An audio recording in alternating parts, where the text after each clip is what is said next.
Well, Greg, here we are at the LiFi World Congress. We're with Dr. David Passig, and we're discussing, he's a futurist, and we're discussing the implications of LiFi, but also I think we're going to get off on a few tangents. We listened to your presentation this morning, Dr. Passig, and it was very fascinating. So we might go down a few wild roads here on the Get a Grip on Lending podcast. This show is sponsored by Keystone Technologies. Greg, go to KEYSTONETECH.com. The Retrofit Kings. You can find all the lighting products you need, not LiFi at this point, but who knows in the future. And that's what we're talking about today is the future. So let's dive into it. Sure. Welcome to the Get a Grip on Lighting podcast, Dr. Passig. Is that the right way to call you, doctor? Yes. No, that's okay. You can call me David. David, okay. So I was listening to your presentation this morning, and you threw out some pretty wild terms. And I'm just going to call up my notes here, but why does the technology that's going to become sentient or conscious, why does it need humans at all? Well, it's our creation at the beginning. At the end, it will be autonomous without us. Yes, it will have its own existence, and we will be part of it.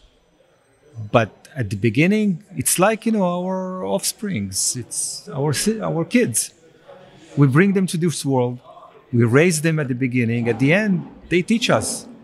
Well, Marshall McLuhan, I think it was him that said, we become what we behold. First we shape technology, then technology shapes us. That's right. I don't know if it was him. I think it was him that said that. Right. But how is it that, you're taking a look, you said 2040, we're going to have a device that's going to match the human mind. And then by 2060, we're going to have a device that is as powerful as all human consciousness put together. Computing power. But how do you measure brain power in terms of computing power? It's not a computer, is it? It is. What is it? It's called, the term is MIPS, millions of instructions per second. Okay. That costs $1,000. That's true. That's, it's a measure. Right. So we know that we are developing computers that are being able to do those billions of computing, activities in a second. So we can measure it. And we know that, this is actually an idea that was developed by Ray Kurzweil. He's speaking about 2060. Some are speaking that it will be even earlier, 2050. But this is where we're heading. This is what... Is this like you speak about it like it's a confirmed manifest destiny for the human race to go here? Yes. Like it's not a question. It's not a question. We're developing tools that will surpass our abilities. Some of our abilities, not all of our abilities. And we are going to incorporate those abilities into our existence. In their first, let's say, stage of evolution. At the end, they'll be autonomous to develop themselves, to continue in interaction with humanity. But why do they have to interact with us at all? Like it's so human-centric, what you're saying. No, on the contrary, it's not human-centric. It says that humanity is another stage of evolution. It's not the ultimate stage of evolution. So, and we are the intelligence that was developed within the human species is constantly evolving and is constantly spreading itself outward into our, in the next phase, we're going to spread that intelligence into our things. But at the end, everything will be intelligent. Everything. The intelligence, consciousness, not just intelligence. Consciousness is a higher level of intelligence. For sure. So at the end, the world is going to be conscious of itself. Will you need everything? Will you need continuous service everywhere you go then to be conscious? I relate it to the internet. Are you going to need internet access everywhere? Are we going to have it everywhere? Or how is it going to be deployed? Everything is going to be connected. Okay. And we are at the stage in which we develop the platforms on which we will deliver that connectivity. Okay? At the end, the goal is not the connectivity itself. The purpose of everything we're doing is to enhance intelligence, at the beginning to enhance our intelligence. Okay, I'm having an iWatch. There's a lot of data here that Sure. is okay. It enhances my intelligence by being aware the pattern of my sleep, for example. Okay, it enhances my awareness to myself. At the end, it enhances my understanding of myself, and then my consciousness is enlarged. Okay, that's the first stage. It's not the ultimate stage. Now, my intelligence spreads itself. At this point in evolution, we do it with our kids. We spread our intelligence to our kids. Okay? But that's not the end. The end is that everything will be intelligent. Our tables, our walls, our watches. But you know what? What if it already is? Like, but it's not sentience and it's not conscious. Yeah, I mean, like, what if the Earth already is sentient? That's the idea of the Gaia. Yes, Okay? like a god kind of idea. It's like not a god. But it's Gaia. It's an ecosystem that is aware that it needs to constantly continue its survival and evolve. Sure. How conscious it is, I'm not sure it's conscious like you and me are conscious. Or Okay? like ants are conscious. Yeah, I mean, like they may look at us like ants. exactly. Okay? Or like dogs. Yes. Okay? But at the end, consciousness is constantly evolving on this planet. And then it will spread itself outward to the universe. But this is a journey of billions of years. We are just at its very beginning. This is kind of like, Eve eating the apple in a way. What we're talking about. Yes. You understand what I mean? Yes. There's a mythology to all this that you Yes. addressed. Yeah. You're weaving like a story of science and mythology and destiny and fate all in together. Exactly. here. We're trying to understand our existence in this universe. Are we ever going to understand it? Never. Right. It's an So why do we keep infinite trying? journey. Why do we keep trying? Great. It's a tool with which we continue evolve. Okay. It's a tool with which we make sense of our surrounding and make use of whatever we find in our surrounding and better use. Okay? So, we can, the only thing we cannot turn off is our mind. You can turn off your eyes, Sure. your senses. You cannot turn off your mind.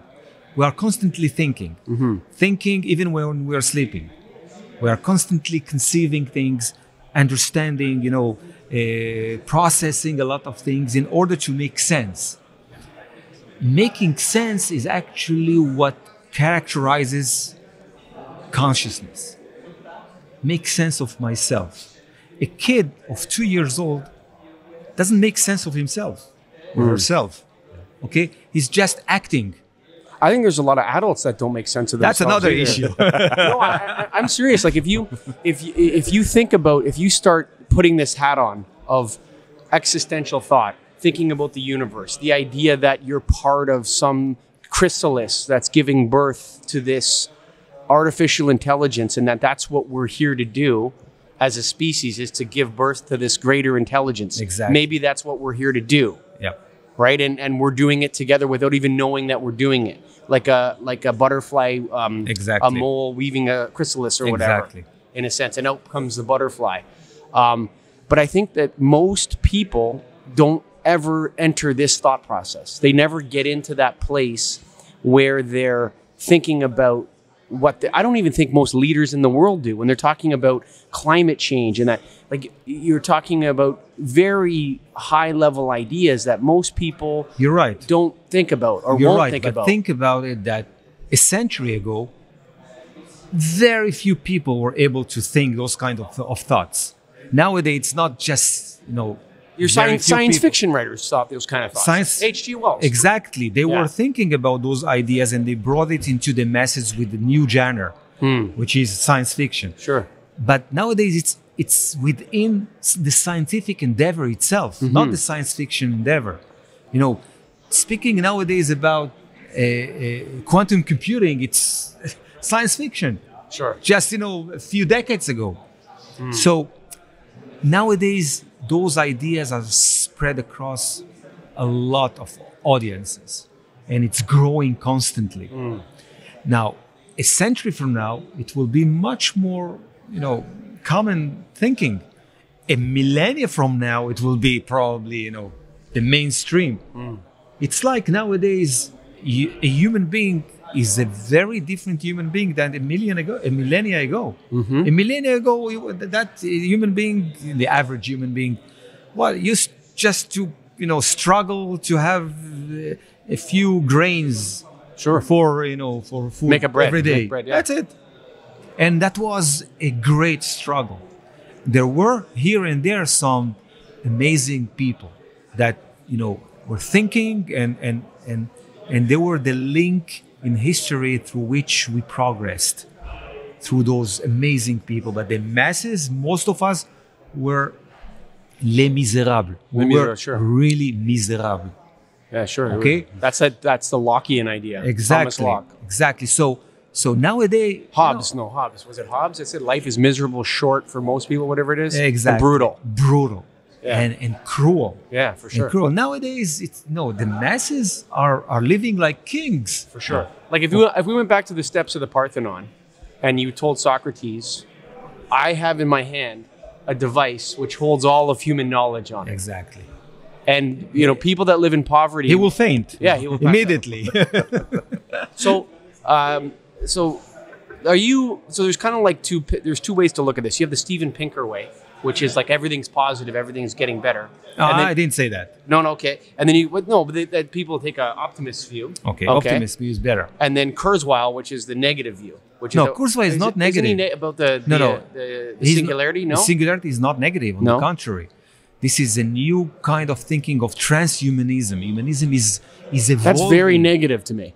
That's transhumanism is very negative to me. Well, it has some.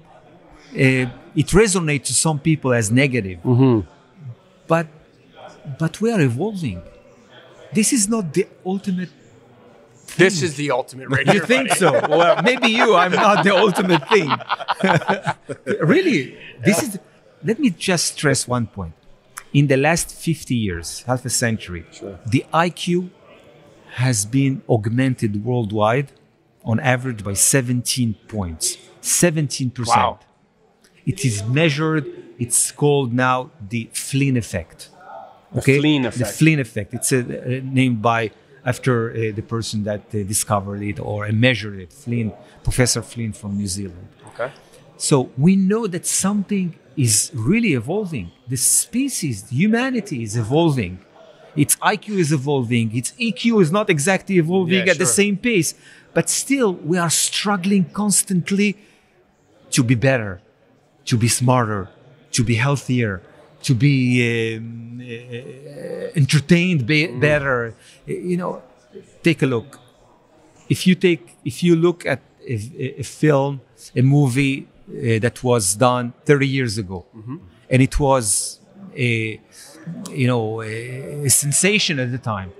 If you look at that movie nowadays, it will look like so pale, so like Terminator 2 is an example of that. Terminator 2, remember that when that movie came out, it was like it looks so slow. Come on, the plot is so primitive. Come on. Nowadays, our mind is really working so fast and needs very complicated plots and can grasp very sophisticated ideas. So you're ideas. saying people are getting smarter. Exactly.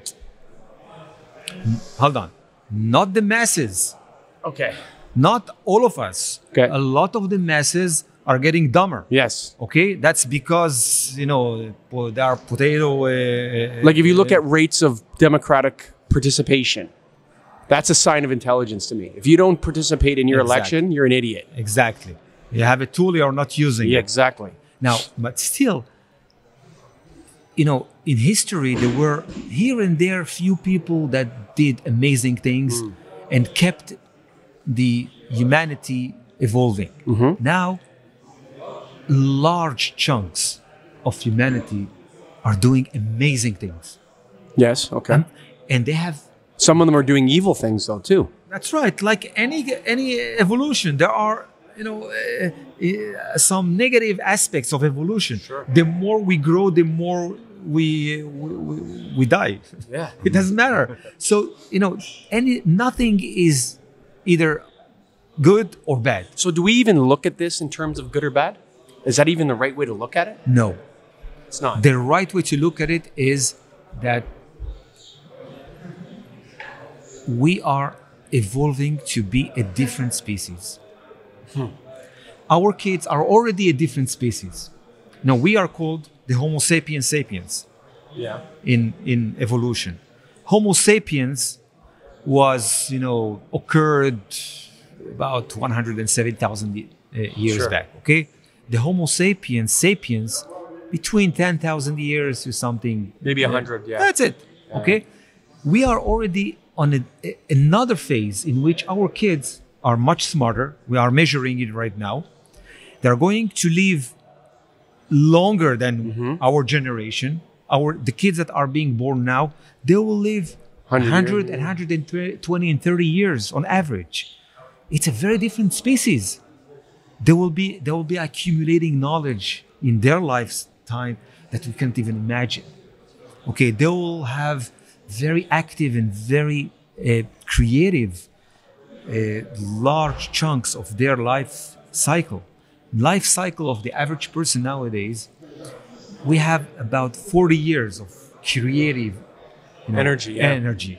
Sure. Okay, our kids will have 80 years of creative double. What will they do in those years? What kind of experience they will accumulate? What kind of knowledge they will accumulate? What kind of ideas they will generate? This is evolution. And they will do a lot of mistakes. We are also doing a lot of mistakes. But generally speaking, we are smarter, we are healthier, we are better in life. We eat and we calculate our calories. Sure. Just a century ago, people were starving. Sure. Okay? Yeah. The biggest problem I'm Canadian. The biggest problem in Canada. Oh, really? Yeah. Oh, nobody is That's perfect. okay. That's okay. The biggest problem with people that live in poverty in Canada is that they're overweight. Like, think about it's a miracle. Yes. Exactly the opposite for millennia. Yeah. That's right. Like, that's a miracle. Exactly. What is this new species called? Some people call it the Homo universalis. Okay. Some other people call it Homo Destructus. Yeah. I mean, that's You see, but I don't know how they are going to be named, but they are going to be different. Huh. And they will be saying that species has evolved at the end of the 20th century, the beginning of the 21st century. You're living in Israel now. Yes. So do you know Yuval Noah Harari? Noah Harari. Yes. Do you know him personally? Personally, yeah. He's a very transhumanist. I know. And I'm not sure he's taking the ideas too far. You think? I think so too. Too far. And transhumanism actually says, the bottom line is there's no need of religion, there's no need of gender, there's no need of nothing. Yeah. The only need is health and life forever. We will reach it in about 3-4 millennia. Yeah. Okay, not in the 21st century. 21st century still has its calamities and problems, Sure. and then we are still, very primitive. Very primitive. We are still struggling, and the conflicts are about ego and about infrastructures and resources. We are still very far from that idea of transhumanism. Isn't that kind of going backwards against evolution, though? When you evolve, you become different and become your own person. Now you want us to be back to the same person?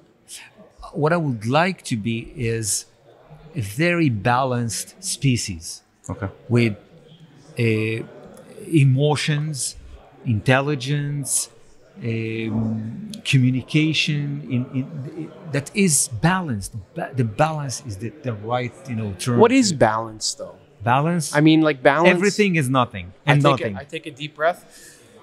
The world is balanced, right? Like, I mean, what is balance? It's like your relationship to the world being in harmony. Harmony. That's what balance. That's what you're Yes. referring to, Yes. right? I don't know if we can ever achieve that. No, it's an infinite The journey. tides come in and they go out, man. Infinite journey. Huh. Infinite journey in space and time. And we are just at its very We just initial- realized we're in it. Exactly. It's like fish figuring out they're in water. Exactly. Yeah. And we don't even understand what water is. Yeah. Because that's what light is. we don't even know. That's what light is. Light is water to fish. Like that's how we Exactly. relate to light. Let me bring it back to light here for a second. Yeah. So on my show, I have a little bit of a meme, which is I call Li-Fi the Matrix. Okay. You know the movie The Matrix? Green, blue, blue Yeah. pill, red pill, right? Okay. So why I think one of the things that is problematic when we discuss the technical side of Li-Fi and the internet is that this idea of receiver, there needs to be a receiver. That's where I see the limit is. Once we get out of our heads that we're just going to be in the internet, and maybe we already are in the internet already, it already exists around us. We just don't know how to connect to it yet. Like that's already there. And Li-Fi to me is the first human technology that's tapping into the knowledge center of the universe. That there is, in the light, there is messages already. We are already in this internet. It's already here. This idea that the sun is merely a nuclear fission reactor sending these waves to us, and that's all it is very rough heat and light, and the sun rises and sets. I think there already is all the information in the universe is already there. We just have to connect to it. We have to tap into it. Exactly. And understand Li-Fi is the first thing that shows me we can do that. Li-Fi is a platform through which we can connect ourselves to each other, Yes. our things, which is much more important. Sure. Because connecting ourselves, we've been doing it already millennia. Sure. Okay. Now we need to start connecting our devices to us and among themselves.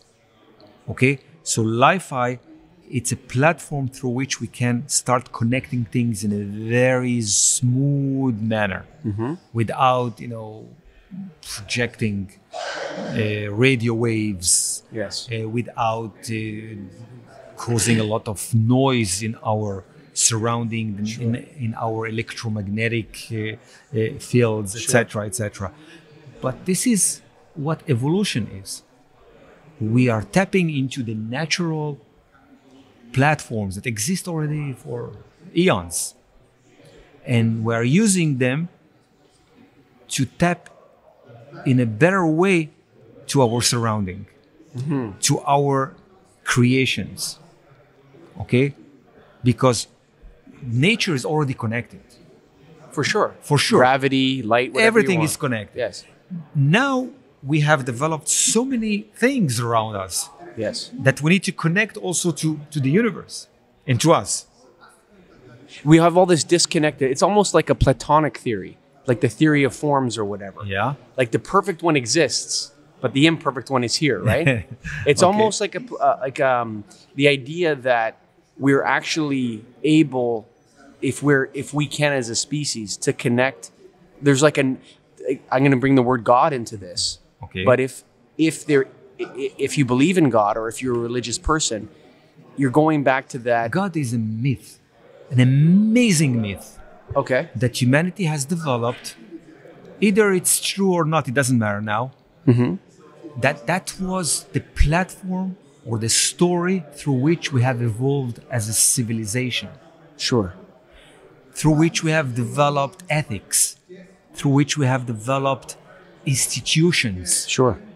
Now, think about stories that we are constantly generating in our mind Sure. in order to better continue develop the world. This is like that archetype idea, Archetype idea, exactly. right? That we live through archetypes. So we Exactly. understand the world through archetypes. Exactly. Everybody likes this movie. They don't even know why they like Right. Lord of the Rings, but because it checks all the Checks. archetype boxes. Exactly. Right? Exactly. The hero myths and Exactly. the idea of Jesus Now- is the perfect man or whatever. and there is a very tricky line between real stuff and myth, and well, it is real. Everything is real. It's real in a metaphysical sense. Exactly. Everything is real. Sure. Any story we tell ourselves becomes ourselves. Well, if you think about the story of Adam and Eve, it's such a brilliant story. Brilliant. Exactly. It's so beautiful. Like you think Exactly. about these monkeys eating the apple and the Exactly. snake. The devil actually tells And us the truth. The snake. But he doesn't lie to Eve. Exactly. You see, that's the whole thing. Is that Exactly. God That pushes. Yeah. Yeah. It's Push her. Yeah. It's really like the snake actually tells Eve the truth Yeah. in a way. If you eat that fruit, you're going to be like God. You're going to be conscious. Exactly. And she likes it. And she likes it. She gives it to her husband. Her husband. Right? Exactly. And Beautiful story when you think about it. a beautiful myth through which we have developed our institutions from Sure. their very basic, stage to economies, world trade. It's crazy when you think about it. This is an amazing creation that our mind has created. Yes. Even think about our currency. Oh, unbelievable. Like the idea of an American dollar having value is mind-blowing. A piece of paper through which we are communicating and we are sharing and we are evolving. Yeah, that's just by fiat. now Bitcoin. It's just because crazy. The idea that we can trust this financial institution to deliver us value on a regular, it's unbelievable actually. And now we are developing new ways that are decentralized, that will deliver value. Do you think that's going to fly that Bitcoin Of course, cryptocurrencies? Bitcoin is just an anecdote. Cryptocurrency, sure. Cryptocurrency, this decentralized authority of value, which is another amazing idea that our consciousness is generating in order to connect things, and that things will be able to share value. Not just us sharing value. Some of these ideas, like, I don't know who was it. Was it Galileo or was it, what's that other guy? Copernicus. I can't remember. Who said the sun, the earth revolves around the sun? Was it Copernicus? Yeah. So you have this idea. Imagine you go to the Pope and you say, look, dude, I'm going to tell you something. Sit down here for a second. Sit down. Okay. The earth revolves around the sun. And the guy's like, you're crazy. I see it every day. Exactly. Right? Now, do you actually know, Greg, that the earth revolves around the sun? You don't actually know that. You just believe that. That's right. Yeah. Well, exactly. nowadays we have tools to measure Somebody it. can prove that to you, but again, it'll just be paper, right? Or Yeah. just be like a screen. Exactly. No, look at the paper. You didn't fly up there and see the sun, right? Exactly. So we believe these constructs in a way. Yep. The idea that the earth revolves around the sun is another kind of myth. Paradigm. Paradigm. Nowadays, It's a we're not paradigm. using the Yes. word myth, It's a we're paradigm. using paradigm. Yes. Okay, light, as we understand it now, is another paradigm. But think about this. The idea that we're not the center of the universe. That was a huge realization for us. Exactly.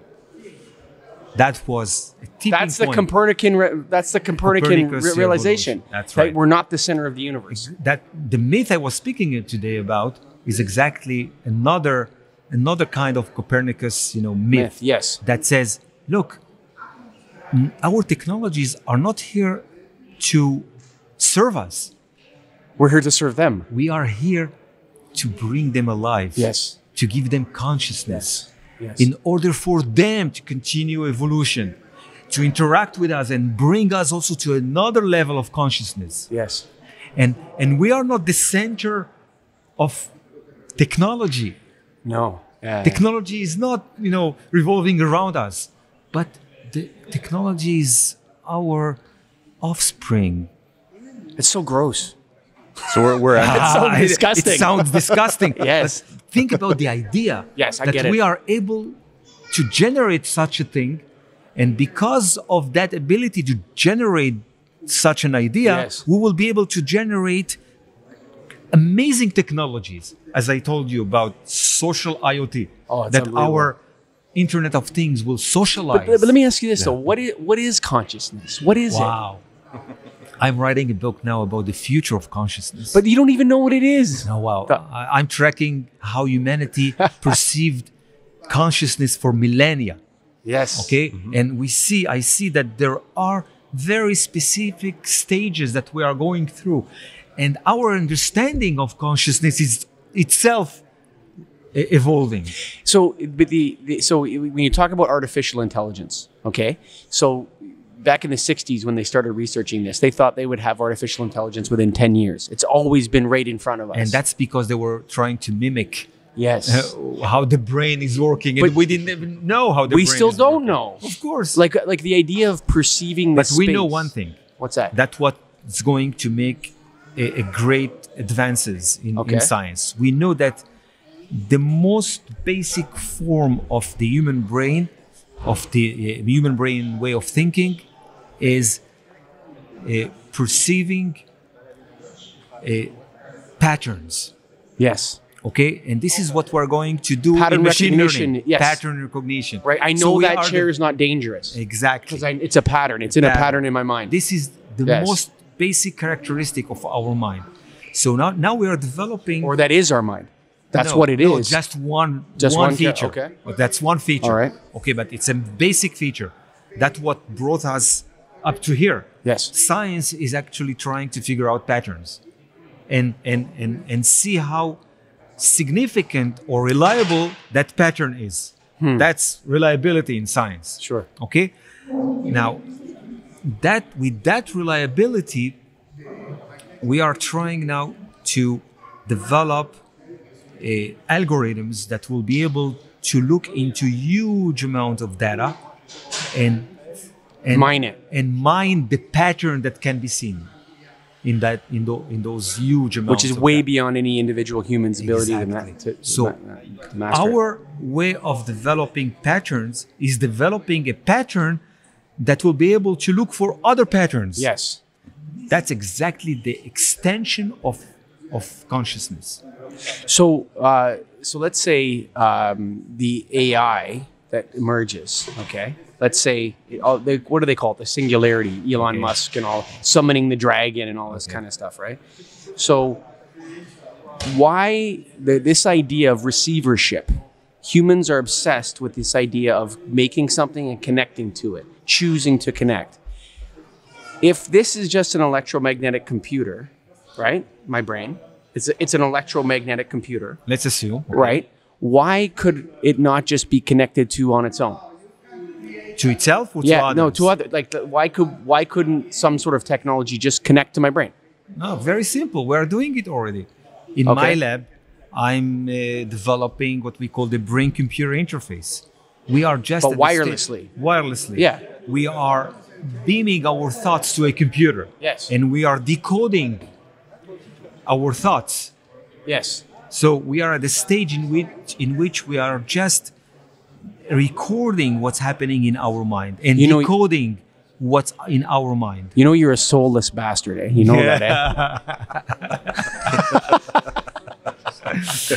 Oh man. You see, we are just, it's like 100 years ago at the time in which we started recording our voices. Sure. Before that, our voice was sacred. Yes. We are not to touch it. No, yes. Okay? Yes. Now, for a lot of people, our mind is a sacred place. Yes. Don't touch it.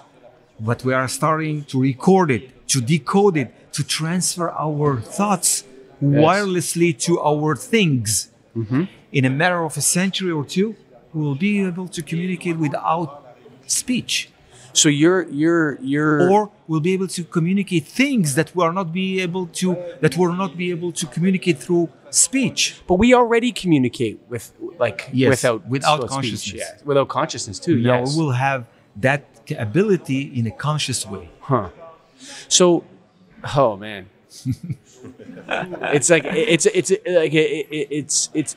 you're saying it doesn't even matter whether we desire this or not. It's emergent and that's it. Exactly. Exactly.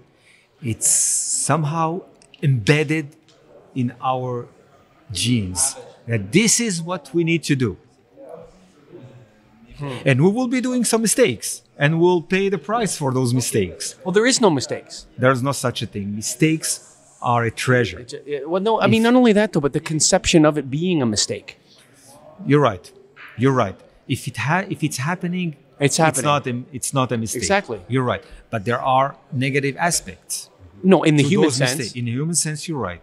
But in the cosmos. They don't it's get, not. It doesn't matter. People think, somebody died, it's horrible, but you don't know how that death is connecting other people, and for something new to emerge from that connection because of a devastating accident, or we don't understand how things are entangled.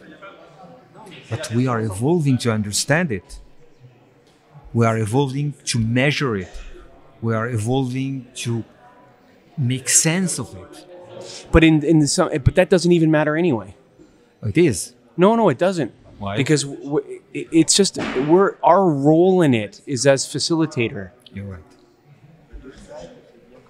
And that's being humble. Well, I'm observing that. Let me get. If you are really just a facilitator, you act in a very humble way, personally, in whatever you're doing. If you think you are a creator, if you think you are like unto God, you are creating technologies to serve you. Yes, that's the Babylon. Sure, the Tower of Babel. Yeah, sure. It's interesting. Back to the biblical references. So you're raised as a Jewish? Jewish. Okay. So do you know the Book of Revelation? Of course. Okay. So in the end times, all will be revealed and recorded, right? It predicts in the Book of Revelation that God will reveal everything, so there'll be no secrets. Wow. Everything will be recorded.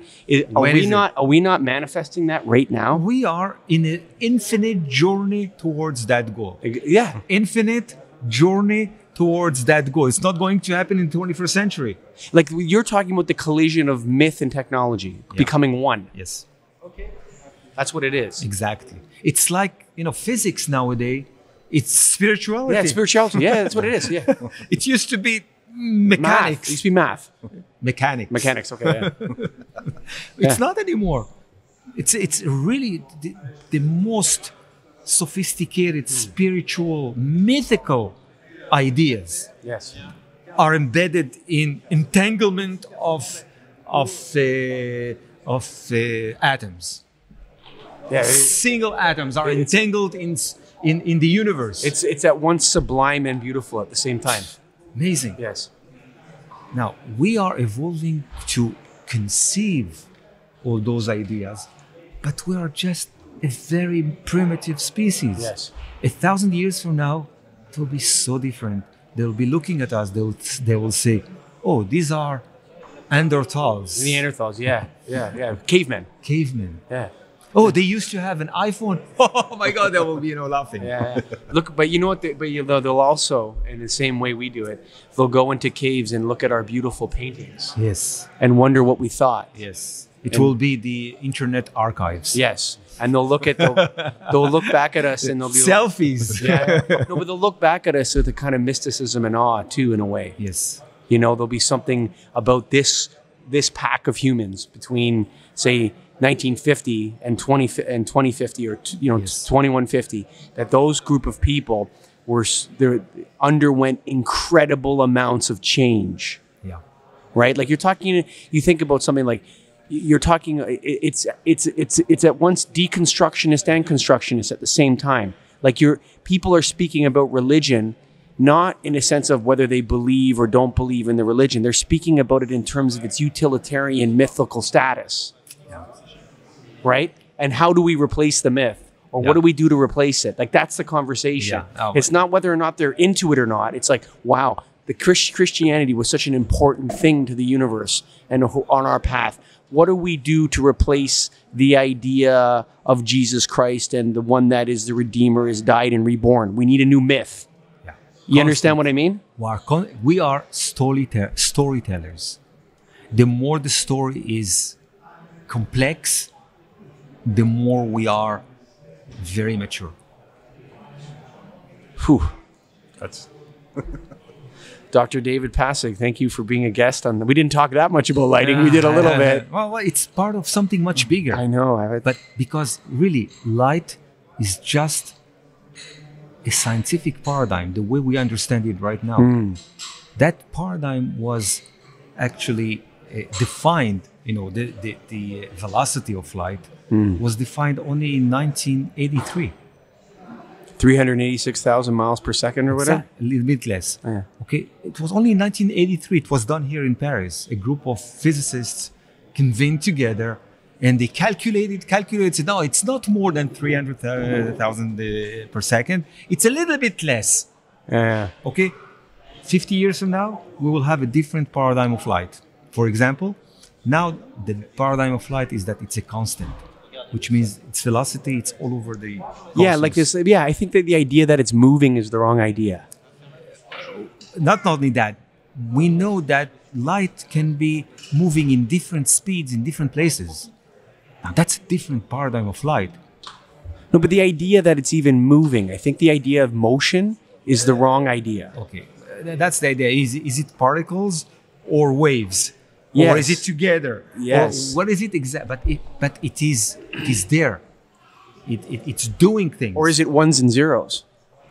At this stage, that's how we Conceptualize it's primitive. Yes. 1 and 0. Our genes are working on 4, different options: A, T, G, and C. Yes. And look what those 4 options has done. Yes. So, what is it going to be the paradigm of light 50 years from now? People will not believe it if I'll tell them that the way we will understand light will be different. We know that the way we understand light now is a primitive way to understand it. Now, just the way we understand light. I think if you say this, something like, "We are creatures of the light," scientifically, like think molding that spiritual thing together, Yeah. right? If you just say, "We are creatures of the light," figure it out. That's what we are. I think We are not creatures of the light. We are light. We are light. Yes. We are another form of light. Yes. And everything here is different forms of light. So, how is it that there are different forms of light? Can we measure those different things? Can we use those different ways to understand light, to communicate with each other, to build new platforms of communications? This is the journey we're going to go through in the 21st century. LiFi is just another step on a very long journey in space-time. Dr. Passig, thanks for being a guest on the Get a Grip on Lighting Thank you. podcast. Yes. Thank you for being here. Shake your hand there. Shake, shake, shake. Thank you. So, Greg, that's another show. Keystone Technologies. Go to KEYSTONETECH.com, KeystoneTech.com. And thanks to Dr. David Passig for being a guest on the show. Very much. Thank you. Muchas gracias.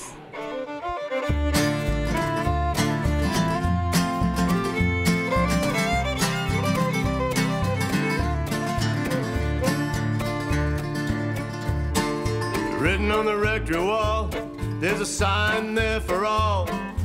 You are lost, Lord is there to find you.